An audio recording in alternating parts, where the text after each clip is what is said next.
Yeah, I'll go slow for you, but no. These really small words too. Nothing over 3 syllables. So I'm going to cover a lot of content. Single syllable words. I mean, we have 1 hour. I have a lot of slides, and so I'm going to start right now because if I don't, we're not going to get done. Cool. And then there will be a recorded version for those of you who need to go back and check your notes. So remember at the company meeting, and I apologize if we weren't able to get to this on Friday, just we ran out of time. And staying on the theme of True North, at the beginning of the conference on Thursday night, I talked a little bit about geographic north based on the axis of the Earth and magnetic north. And they're two different things. And one is always moving and distracting, and one is always fixed and the same. So the question became not only from a business perspective, are we on True North, but from a personal self-development, well-being perspective, what's True North? So, and the question there is, you have a compass to find magnetic north, which gets you in the ballpark, right? What are some compasses you can use in your life to make sure you're headed towards True North, all right? And so that's going to be different for everybody for the most part. I mean, I'm just throwing up some ideas I use to know whether I'm going True North. So the question, though, is, do you feel, how do you know whether things are going down the right path? We all live busy lives. Things are stressful. Do you know where you're headed? Do you know where your True North is? Okay. I'll just leave that as a question. Then at the end of the presentation, maybe you can have a little bit of an answer.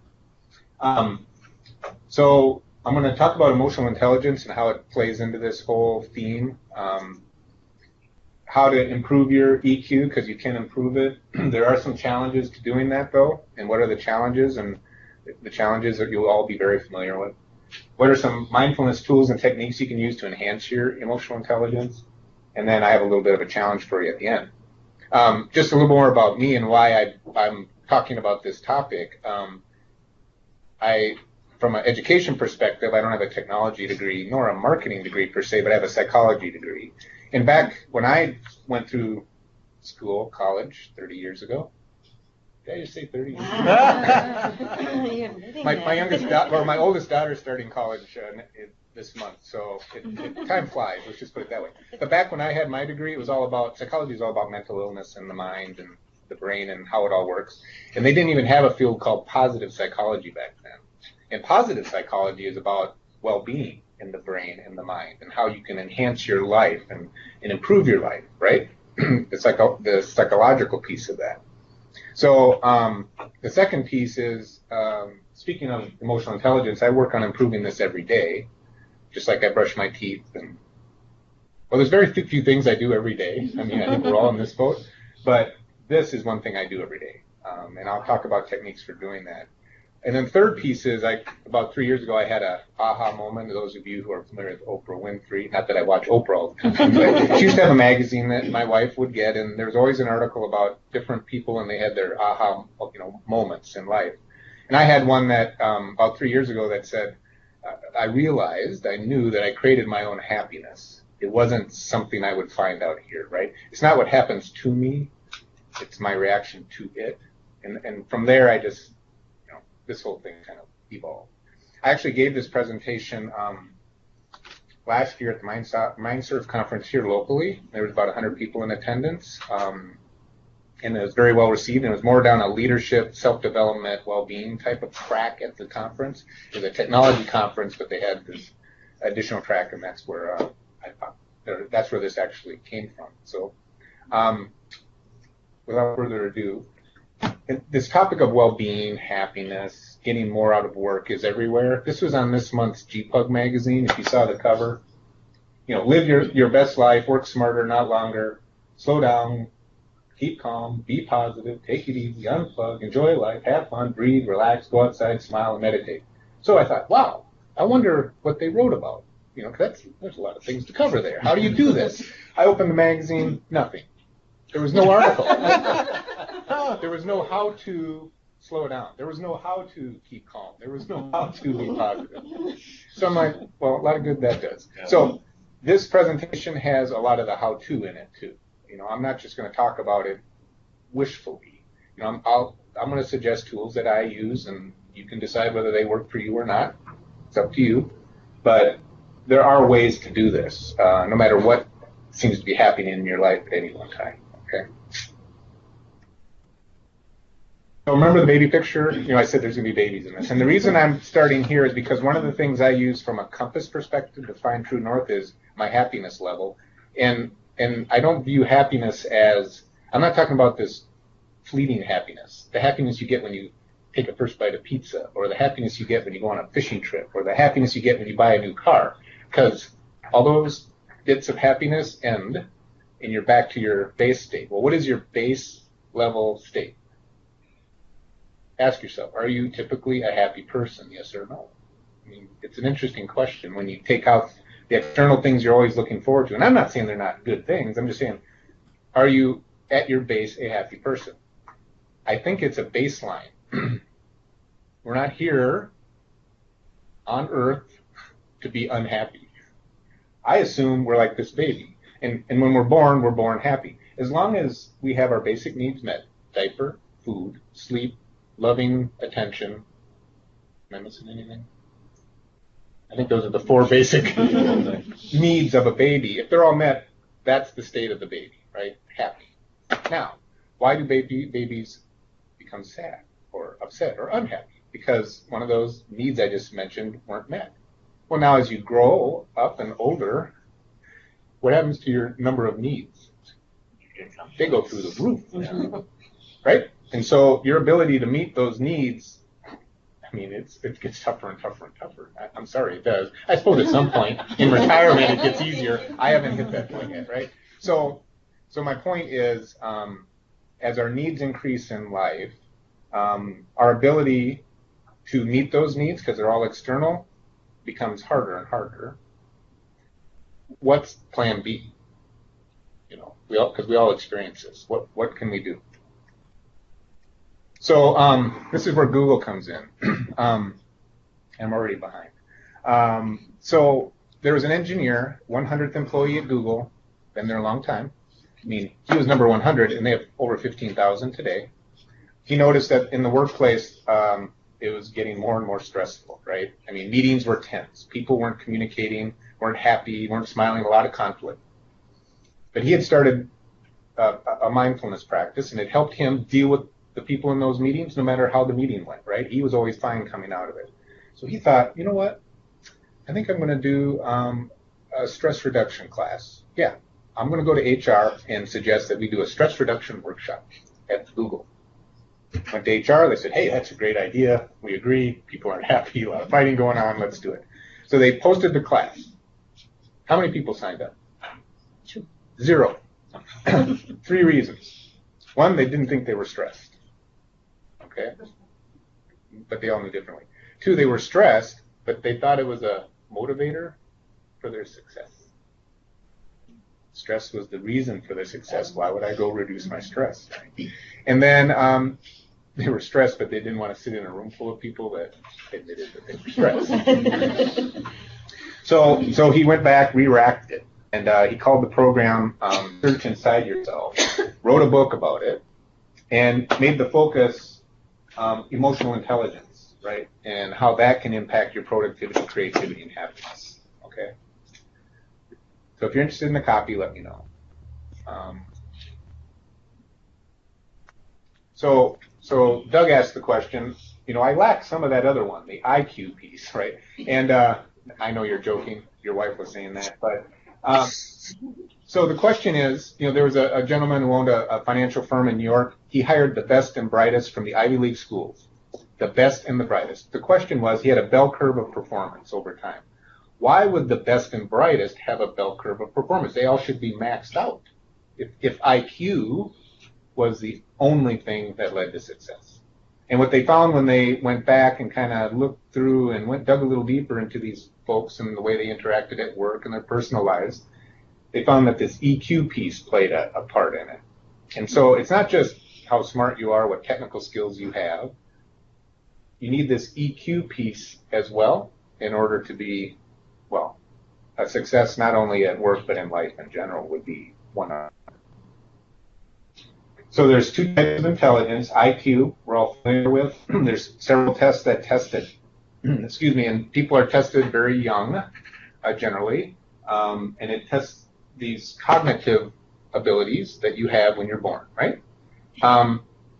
It tends to be set. It doesn't vary much. From adolescence, once your IQ's set, it kind of sticks with you through life. You can't go take a course that says how to improve my IQ. At least I've never seen one. And then if they're out there, they're probably a hoax, because it's not trainable. IQ's not trainable. You can become more book smart, but that doesn't relate to your cognitive ability that's working in the background, how you relate subjects and topics and the spatial things and all of this, all right? Now, there's another piece called emotional intelligence. Daniel Goleman, Goleman, wrote a book called Emotional Intelligence. And he argued that, well, here's this whole other piece of intelligence out there. And there are tests for it, but really at the end of the day, somebody's emotionally intelligent by their interactions in the group, right? There are 5 core areas for emotional intelligence. The first one's self-awareness. Second one's self-regulation. Third, social skills. Fourth, empathy. Fifth, motivation. And I'll go into these in a little more detail in a second. These are not set at any time in your life. You might come out, you were born probably and you were at a certain level here, but the good news is it's fully trainable. EQ is fully trainable. So, when I talked about earlier the magazine and know how-tos, I'm going to get into a little bit of the how-to a little bit later. So, self-awareness. This is key and kind of the foundation to emotional intelligence. So it's the ability to know your emotions and recognize the impact on others while using gut feelings or intuition to guide decisions. And the wild card here, and area of great potential, is this whole gut feeling intuition piece. I'm a big believer in the gut feeling intuition piece. I mean, every decision I make, I check that, right? So the question is, how do you remember to check it, and how can you ensure that you're tuned into it? All right, so I'll talk about that a little bit. So self-awareness is kind of the key. You need to be self-aware in any situation and moment, right? And understand that, for instance, you might need to self-regulate. So self-regulates around involving those and controlling your disruptive emotions and impulses. It's that reactionary response. What self-awareness gives you is that gap before somebody verbally comes at you. It gives you the gap to, all right, think it through before you just respond. If you're not, those lacking self-awareness will tend to get into, confrontations more quickly, right? And not think about the other person's position as much, all right? So self-awareness helps with self-regulation. When I say, when Daniel refers to controlling here, he doesn't mean suppressing emotion. He doesn't mean I'm angry, I'm going to hold it down and just suck it up. I'm going to suck it up. Life is good. This isn't happening. He's not talking about that. It's really understanding these emotions and how they impact your behavior. But then there's also a second side, which I'm going to get to in a moment, and that's how your thoughts feed into your emotions, and where thoughts are kind of the core piece. The third component of emotional intelligence is social skills. So being able to manage a group of people and get them to move in a desired direction. I don't know if anybody's read Dale Carnegie's How to Win Friends and Influence People, one of the greatest books ever written when it comes to social skills. It was written a while ago. He was ahead of his time. Yeah, back when you were. Let's just say, back when I was in college. No, before that. But great read if you ever wanted to just, read his stories around What was that called? How to Win Friends and Influence People by Dale Carnegie. The fourth component is empathy. So before making a decision, are you tuned into that other person's reaction, right? And their feelings. And then the fourth component is motivation. Achieving for the sake of achievement, not for type of self-gratification, this type of thing. Meeting a standard of excellence might fall into this category. These types of motivational things help you grow as a person as well. So those are the 5 areas of emotional intelligence. So what obstacles do we face in trying to improve our EQ? I'll refer to it as EQ. So there's a new social epidemic, relatively new. In the past few years, we've observed an epidemic of sorts, patient after patient suffering from the same condition. The symptoms of this condition include fatigue, irritability, insomnia, headaches, heartburn, bowel disturbances, back pain, weight gain. There are no blood tests or x-rays diagnostic, yet it's easy to recognize. It's called busyness. And busyness is the cause, the effect is stress. The stress on your life from your busyness, right? And I've experienced this, maybe you have too. I was in a stressful job, a shrinking part of the business. I was traveling a lot, large company, things weren't going right, very stressed about it. One day I went to get out of my office chair, just sitting at my cube. I stood up and my leg gave out from under me. I fell back into my chair and I had a shooting pain in my back. Never had a back issue ever in my life, right? And so I attributed that now to the stress I was feeling then, because once I left that company, I never had the issue again, right? So, stress is this condition we're all facing for multiple reasons. Oh, by the way, the word business comes from the word busyness. So if you all feel stressed at work, it's built into it. Meaning, busyness is about being busy. All of us focused on right true north or our corporate goals and objectives, but that's the history of the work. The other thing that's kind of happened because of the pace of life seems to be increasing. I don't know if anybody else notices this, but busy is looked at as the new happy. Kind of goes back to the Google folks who thought that busy was the reason for their success, the motivator, right? And the theory goes something like, the busier we are, the more productive we are. The more productive we are, the more successful we'll be. And the more successful we'll be, the happier we'll be.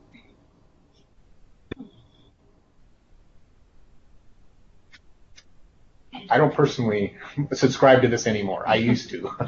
But, and I've already mentioned some, unpleasant side effects of stress. But one of the other things that happens, the busyness has an effect of pumping up the number and volume of thoughts that are flying through your mind. So not only do we have, busyness in work life, busyness in home life, we have social media that we're constantly checking and staying in tune with. Anytime you go to a news site anymore, what do you see when you go to CNN, Fox, any of them? 80% of what you see, if you go to CNN right now, if I went there and circled everything that was negative, I'd cover 80% of the page, would be all negative, maybe 90. So we're being bombarded with negative images, and I don't think that there's more negativity today than there was 20 years ago. I just think it's amplified through our connectedness, right? And so that amplification has an impact on us because we just can't it seems like we can't get away from it. Well, you can get away from it. One is don't go and look at CNN anymore. Spend less time on the web searching that stuff. And there's other ways that I'll talk about kind of stepping out and slowing down this whole busy thought thing. So let's talk about this for a moment because I think it's core and it's important and it kind of goes to the mindfulness piece. So when you look at your life, your behavior in general, there's kind of 3 pieces that build up and that are part of your that lead up to your behavior, let's say. Okay, the first piece are thoughts, and so thoughts. Most people would say, "I am my thoughts." Well, I would challenge that. In my experience, you're not your thoughts. Although, if your thoughts are pinging around in your head, and I imagine, sometimes thoughts are pinging in my head like you ever seen the lottery tube with the balls bouncing around? Okay, sometimes that's the way it gets feeling, right? So thoughts are something that your brain and your mind is very active in, and there's other reasons for it, but I don't have time to get into it. Your thoughts, though, whatever your predominant thoughts are, lead to feelings and emotions, right? Emotions are strong feelings. So if you have predominantly negative thoughts, you're going to have predominantly negative feelings, predominantly negative emotions, which lead to predominantly negative behavior. Okay. If you have positive thoughts, positive feelings, positive emotions, positive behavior. So we need to find a balance at first, and then lean as much towards the positive side as we can. So let's look at let's look at some thoughts real quick. And I'm going to focus on the negative side because that's the stressful side. If everybody in here was having positive thoughts all the time, and probably have less stress in life. One of the thoughts that is most interesting, I won't spend much time on the other ones, is this idea of awfulizing. The absolutely worst scenario of anything, comes to your mind. So you read that the stock market dipped 100 points today. Oh my God, it's going to go to zero. Type of awfulizing because you get overwhelmed with it and you overwork in your mind, right? Blaming yourself or others fall into this bucket. The need to be right, holding grudges, worrying. Okay, as predominant thoughts, or if you're leaning on this side of the house, it can lead to feelings and emotions like anxiousness, depression. You easily get upset over criticism. You're fearful, maybe feelings of hopelessness. And I'm not saying all the time, but if you spend time in that thought area, the negative thought area, this is going to be the result from a feeling emotion piece. And then when you look at behavior, it can lead to these: excessive drinking, talking a lot, crying a lot, sleeping problems, too much or too little, and eating problems, too much or too little. So how does this all kind of work from a process standpoint? So if you have worrying thoughts, let's focus on the stock market. Because I showed this to John Hendrickson a few weeks ago, and Carol and some others. I mentioned, the stressful, if you're worried about losing your job, John's like, let's not use worried about losing your job. I agree, let's not. Let's do something. So I'm just going to use, so let's say you have and by the way, so I'm going to say, worrying about the future, which would be, let's say, the stock market. You're worried about your retirement. Will you have enough in your 401k? And you worry about this a lot. I would submit to you that if you're worrying about the future a lot, no matter what the topic, you're going to feel a lot of anxiety. That's the source of most anxiety. On the opposite end of the spectrum, if you obsess about the past, coulda, woulda, shoulda, and you spend too much time there, what does that lead to? Depression. All right? So those are the two ends of the spectrum. We don't want to be on either end of the spectrum. We need balance, right? So I'll get to that part. But so a worrying thought like, is my 401k going to tank, and will I have enough for retirement, leads to an anxious feeling, which I just mentioned, right? Which can lead to a poor behavior like eating. Where do you feel anxiousness? Feel it in your gut, your solar plexus. Why does overeating? See, overeating addresses that. You don't realize it, but you're kind of trying to address that stressful feeling with food. There are probably, I think last I checked, on Kindle, over 200,000 self-help books, many of them related to diet, all of them related to, most of them, I should say, 95% related to behavior, changing behavior. Now, if you go on a diet, that's fine. You'll have some short-term impact, right? But if you don't address the anxious feeling that it's driving you to overeat, and if you, even further than that, if you're not addressing the worrying thoughts that lead to the anxiousness, that lead to the overeating, okay, where are you going to be? You're going to be buying the next book, and the next book, and the next book, and the next, hitting the next diet, the next diet, the next diet, right? At least that's my experience, all right? And I'm just, so what we need to focus on is the thought piece. How do we manage our thoughts? That's where I'm going with this. And by that I mean, what tools can you use to focus your attention on something other than your thoughts?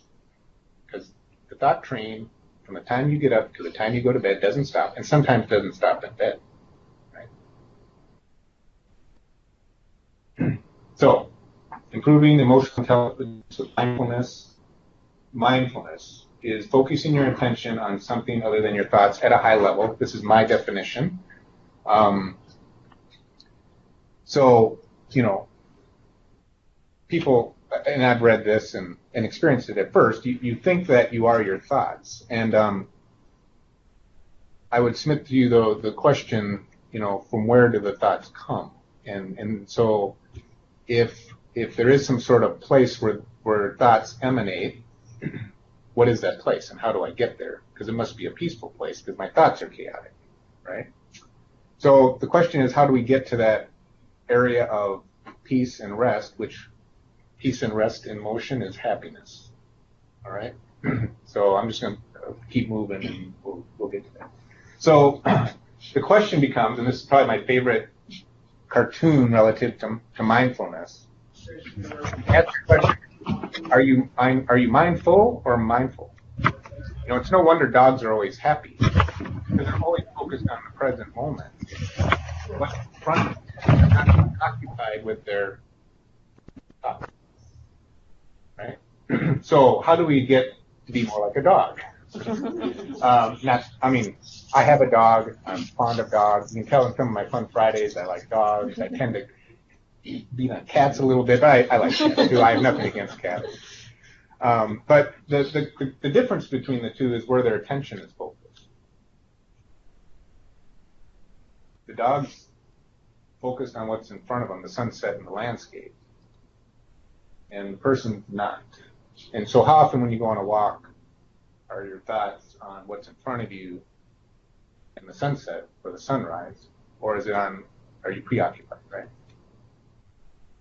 So what are some tools we can use to stop this thought train or slow it down? I'm not saying, thoughts are, there's no way to stop thoughts, and that's not what I'm implying. I'm implying a level of control that you can fall back on when you need to. So I'm going to give you an example, and we're all going to take a moment and try this. So, in fact, in this week's newsletter from who's our health insurance company, that newsletter we get? Yeah, Medica's health newsletter. Go to page 2 on the right-hand side. The exercise we're about to do is in the newsletter. All right? So everyone, the idea behind this is to sit relaxed, however you want, hands on your lap or wherever you want to put them on the chair. And those of you at home and in the office or wherever you are, just kind of bear with me. Everybody sit, relax, close your eyes if you want, and take 3 deep breaths, and just focus on your breath moving in and out. We're going to do this 3 times. So in, out, release. Deep breaths. Now I don't hear any deep breaths. Deep in, deep out. There's one. Thank you. Deep. Deep out. And now just focus on your breath for 1 minute going in and out. We're going to try it, and I'm going to time it. So everyone, 1 minute, focus on your breath.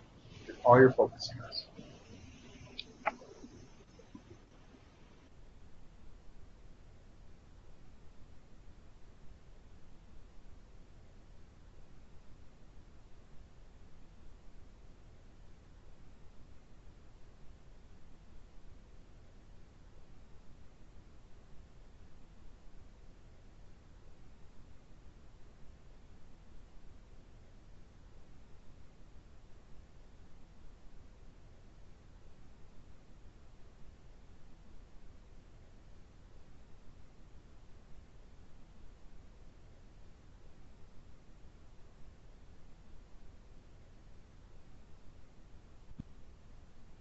Okay, that was about a minute. I didn't time it exactly, but it felt about right. So now, you just think about how you feel now, and then how you felt before you did that. Feel any difference? More relaxed. More relaxed? Mm-hmm. Tension melted, and within 1 minute, tension was melted. How about your thoughts? Were you able to stay on your breath? And did it wander from your breath? And did you have to bring it back to your breath? Mm-hmm. Yes. You just experienced 1 repetition of a mindfulness workout, all right? Because no matter what, when you sit down and do this, no matter how long you sit, thoughts will come. The question is, how long does it take you for you to realize it and pull it back to wherever you're concentrating? Okay. So that's 1 repetition. But the longer you can kind of stay on the breath and not going into the thought place, the more peaceful, the more settled, the more relaxed you become. And that's just not thoughts popping up when you're sitting quietly, noises and feelings that, your body might twitch, and you'll notice this and think about it, all those things. You just ignore them, bring them back to your breath. So just in 1 minute, you felt it. So I'm going to refer back to that moment. When I look at mindfulness tools, I kind of put them in two buckets. This is just my version of it. There's kind of the warm-up bucket of mindfulness tools, and then there's the full workout.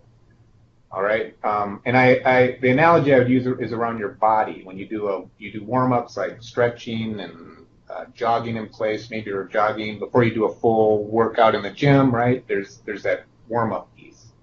The same with your mind. Over time, is you do these warm-ups. It's just things like walking outside, taking a break from the office. Just at noon, go for a 10-minute walk outside. Focus on what's outside, not what's going on in the office. That's the trick. Maybe you want to go for a run. Maybe it is a workout. Yoga, reading, napping. Napping is a form of a mindfulness warm-up because your attention is not on your thoughts while you're napping, while you're sleeping either, by the way. Listening to music, biking. Another area where I practice this is my drive to work. I leave the radio off. Now, you can listen to music too as long as you're not bouncing around your thoughts for the day. I leave my radio off and just focus on driving and drive. But at the end of the day, these warm-ups, any activity where time flies by for you, that might be painting, drawing, reading, writing. It can be anything that keeps you off the busy thought piece, right? Another warm-up is mindful doing. If you're washing the dishes, wash the dishes. Smell the dish soap. Feel the warmth of the water. Don't be thinking about what you got to do tomorrow morning type of thing, right? If you're mowing the lawn, mow the lawn. These are all techniques of slowing down a busy mind, right? What we just did was take a break. 2 to 3 minutes, wherever you happen to be, just take some deep breaths, relax, focus on your breath for 3 minutes. And you just saw in 1 minute kind of the positive effect of that. If all this is kind of going well and you feel like, you're getting some progress and traction there, the thought train slows down a little bit on your command, you might want to go to a body workout, or a full mind workout, I should say. One of those might be guided imagery or a guided meditation, where there's plenty of these online. There's a link at the end of the presentation that you can go to. You go to YouTube, you can find hundreds of these. And they might be anywhere from 5 to 20 minutes where you sit and just, through a guided process, slow your thoughts down, all right? The other one you can try, and this is one, I'm putting this one up here because I do this one every day, is take time out of your day twice a day to sit down for 20 minutes, morning and evening, and you'd say, well, my life's too busy. I don't have time for that. Well, get up 20 minutes earlier. There's mornings covered. And in the evening, there's always that gap somewhere during your evening where you could take 20 minutes and just, spend some quiet time with yourself, right? So that's what I try to do. And for this, I sit in a relaxed position, eyes closed. I take some deep breaths, relax, and I either focus on my breath for 20 minutes, or I might use focus words like I am. So I might, on my in-breath, think I, on my out-breath, think am, and just go with it. Now, when you first try this, 20 minutes will seem like eternity. You're going to be very self-conscious about it. Like, what's everybody think I'm doing in here? All sorts of things and thoughts will run through your mind. A lot of emotions will come up. But if you stick with it, the incremental benefits are enormous. I've been doing it 3 years, and I haven't missed a day. At some point, it may not be 20 minutes morning. It might be 10 one morning. If I'm busy at Convergence, I'm not sitting around doing this all the time. But I take time in the morning, time in the evening to reset. All right. Around the full mind workout, just a few guidelines. There's only good, better, best. There's no right or wrong way. Do whatever is comfortable for you. That's what I do. I mean, if you want to sit with your eyes closed in an armchair in your office, sitting at your desk, it doesn't matter. You can stand on your head and do this. It really doesn't matter.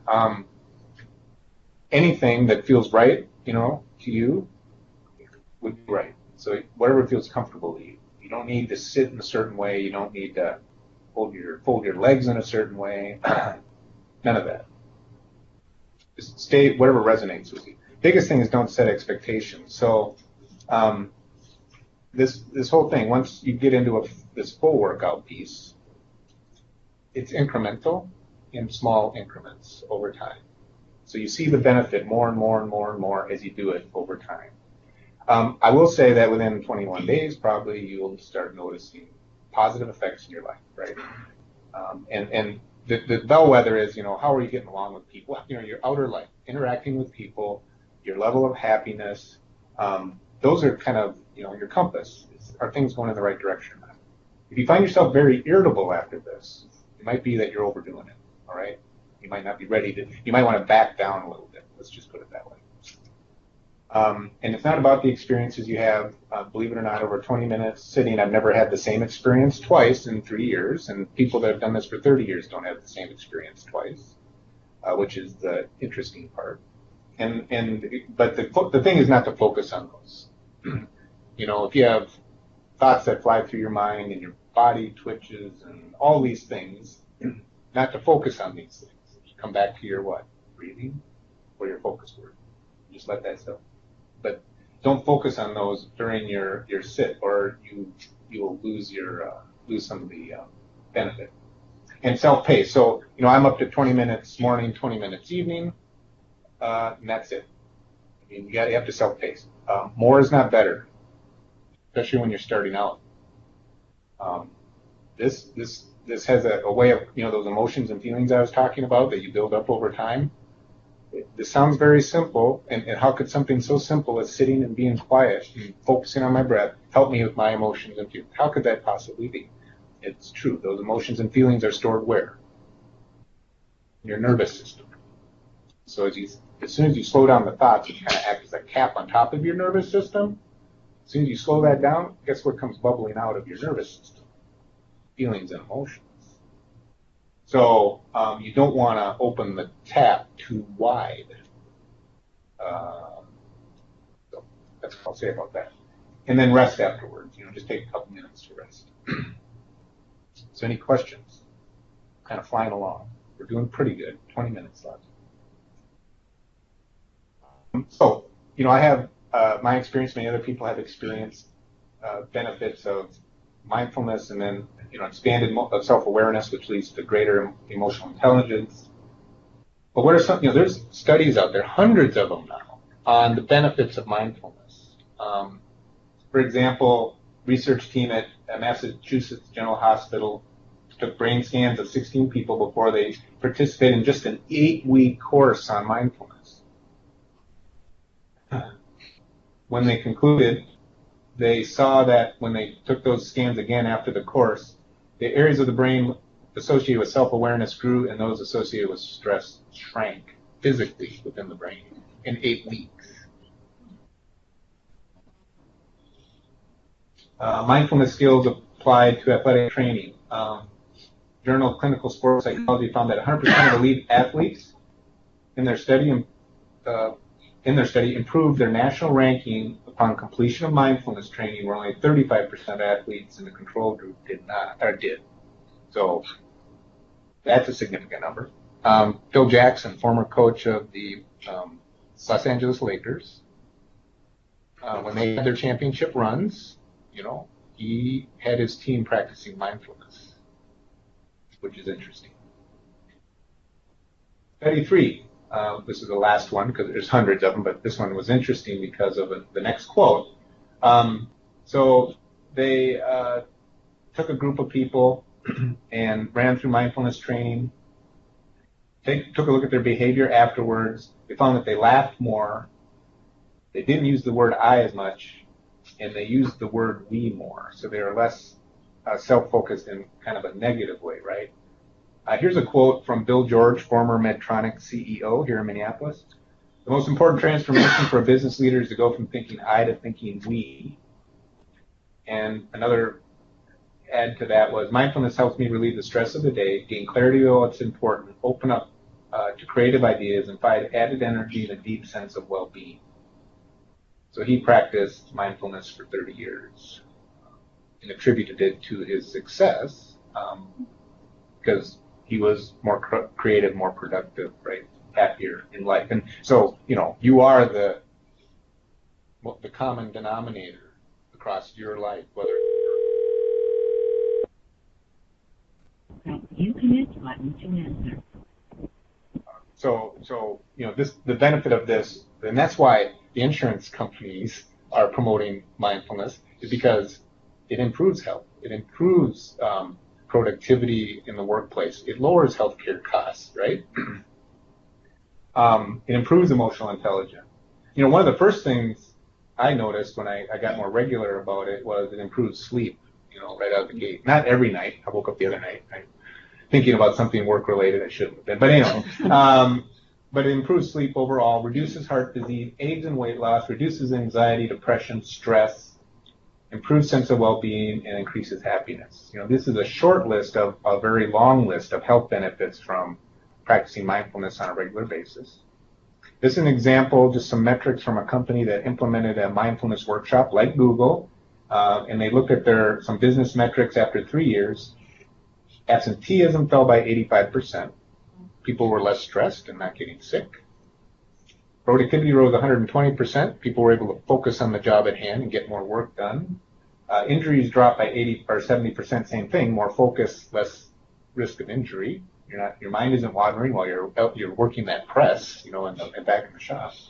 And then profits increase, because productivity is up, healthcare costs are down, right? It's all golden. So I think you'll see more of this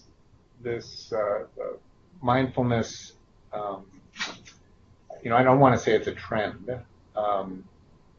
Actually, but it is right now. Whether it has staying power, who knows? But as long as businesses are benefiting this way, as long as individuals are benefiting from a health perspective, both mental and physical, I think it does have staying power. And it's not new, as we'll see at the end here. And there's a whole list of famous mindfulness practitioners you probably never knew about. Thomas Edison. Has anybody been to the Thomas Edison Museum in Florida? So I went there 10 years ago. Couldn't understand how one man invented so many things. Curling iron, ironing irons, light bulbs, all those electrical gadgets you use in the house, washers. All Edison invented all of these, all right? Now, he had a little trick he used. So he practiced mindfulness on a regular basis, and when he ran into a problem with one of his inventions, he'd pick up a steel ball, put it in his hand, and he would set it on his armrest of his chair, and he'd close his eyes, and he would rest, right? As soon as he basically fell asleep, what would happen? He would drop the ball would hit the floor, wake him up out of his restful state. When he popped out of it, that's when the creative solution would pop to mind. He did this hundreds and hundreds of times, right? That was his secret. And more contemporary folks that practice, and I mentioned Phil Jackson already. It wouldn't surprise anybody that Dalai Lama is on here, right?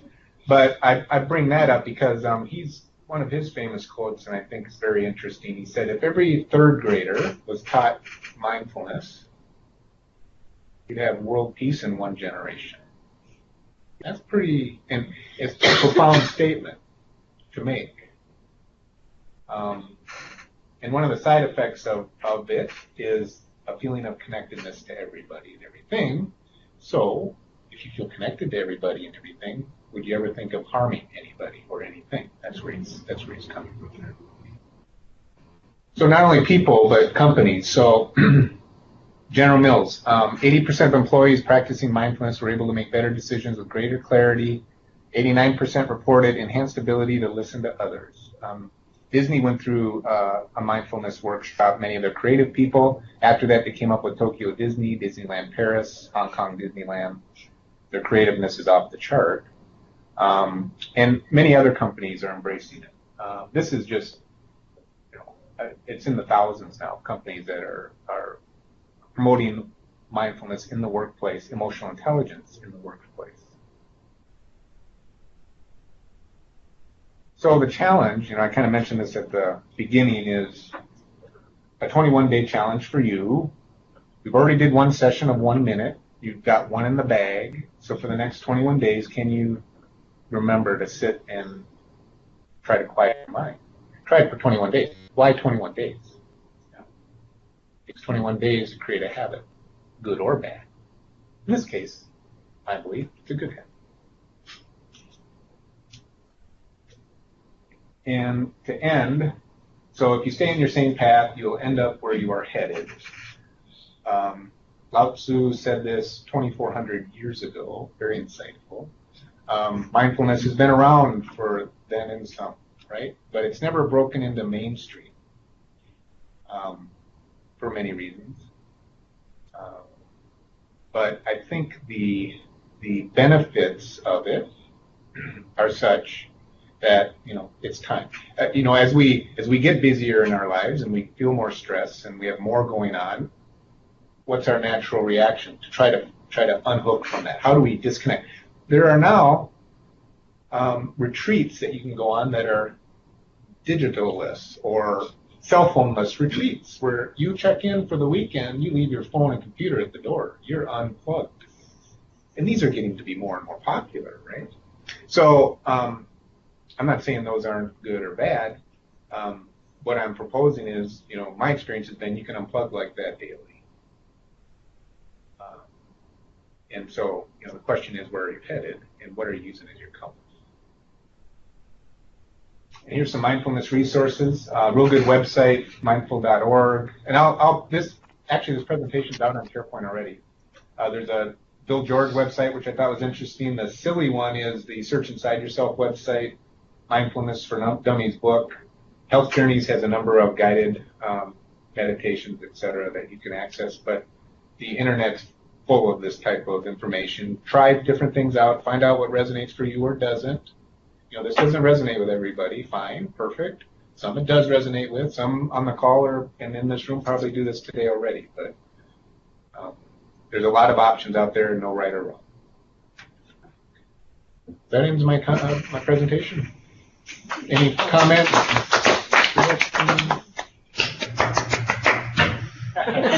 So Doug, there's hope for you. Finally. So Mark, if we were to take you up on your 21-day challenge, Mm-hmm. Do you have any sort of suggested pacing? I mean, do we sit down and try and do it for 20 minutes right out of the chute, or do we try for 5? So that's what you feel comfortable. It's all about you. And so some people would be able to sit down for 20 minutes. I mean, sometimes I sit down and so what I do is I set the alarm on my phone, 20 minutes. Now, over time, you just automatically come back in 20 minutes. But when you've got a plane to catch or a kid to take somewhere, you need to. So I use my phone. I just take my phone with me, set it for 20 minutes. You'll know, I mean, if you get super antsy and just can't sit still and so many thoughts are flying through your mind, you might want to start with 5 minutes. And that's perfect. You might want to start with 1 minute, okay, and build your way up to 20. Isn't 20 just kind of a guideline, anyways? I mean, 20 it's not a requirement. It's not a necessity. It's not a limit. 20 is a high-end recommendation for most people. Folks that go in the mountains and meditate all day and stare at their navel, I mean, fine, they can do over 20 minutes. But for me, and kind of the reading I've done, I mean, this isn't new. This 20 minutes morning, 20 minutes afternoon. Does anybody know the other name for this? It's called Transcendental Meditation. Who brought that to the U.S.? Maharishi. Who were his disciples?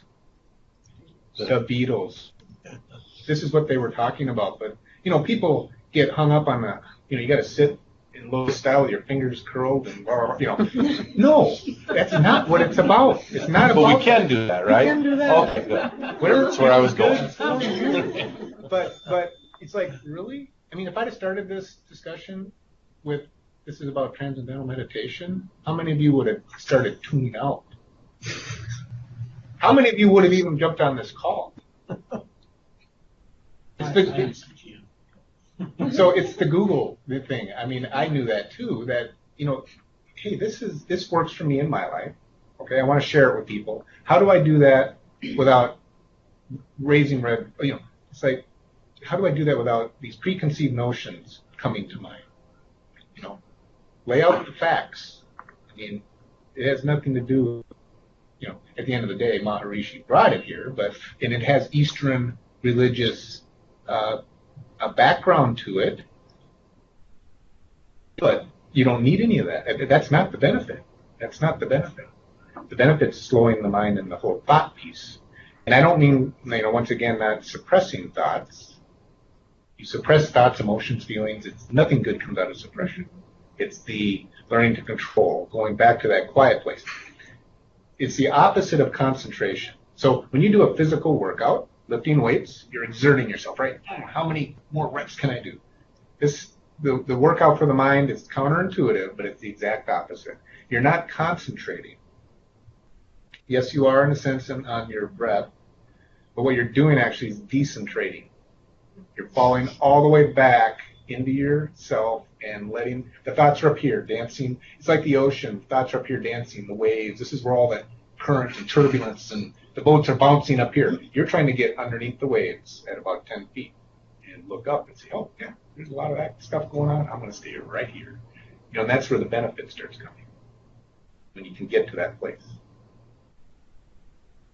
Now the secret's simple. So the answer is, whatever works for you, whatever you feel comfortable with. My advice, my only recommendation could be, if you don't have the curiosity or the desire, you're not going to do it.